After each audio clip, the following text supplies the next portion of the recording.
The Madison versus Marbury case arose when Federalist John Adams appointed 58 federal judges lawfully under his jurisdiction as described by the Constitution.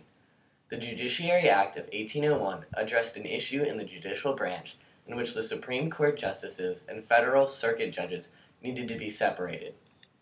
Therefore, Adams needed to appoint several judges to federal courts.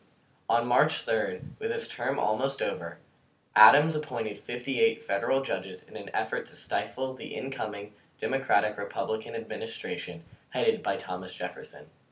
These 58 judges, known as the Midnight Judges, included William Marbury. Newly appointed judges, I don't approve of the new Federalist judges because they're going to ruin this country with their ideas. If we fill our courts with Federalist judges, before you know it, there will be a monarchy in America. That's the reason why I told Madison to not deliver the commissions, because without these commissions, our courts will be free from Federalists. Sustain Federalist ideals in Congress.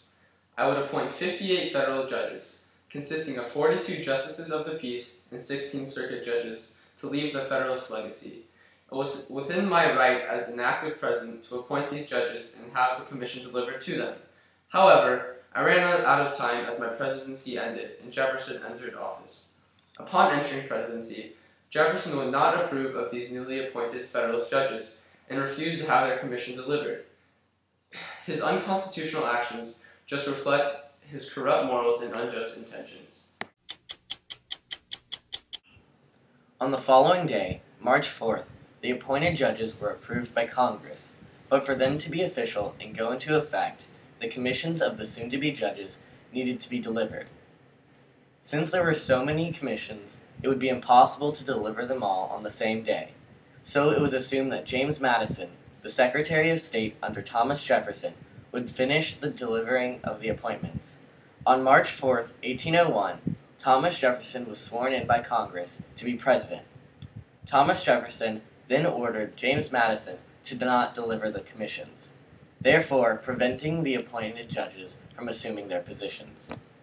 I was just following Thomas Jefferson's orders, doing as I was told. Order Madison to refrain from delivering my commission. I was lawfully appointed as a judge, and it is unconstitutional for Jefferson to deny me my pay. This is why I asked the Supreme Court for a writ of mandamus. One of the Midnight Judges was a man named William Marbury, an adamant Federalist and appointed judge in the District of Columbia. Marbury did not receive his commission because Madison was ordered to refrain from delivering it. In response, Marbury went to the Supreme Court and asked for them to issue a writ of mandamus. A writ of mandamus is an order issued by a court that forces another body to do or not do something. This idea was put into effect by the Judiciary Act of 1789. In this case, Marbury asked the Supreme Court to order Madison to issue his commission. Centered on 5 major questions. The first question considered was, did Marbury have the right to commission? Yes, Marbury had the right to his commission. What President Jefferson did was illegal because he refused to pay Marbury and the other judges the money they deserved. Considered was, did Marbury have the right to sue?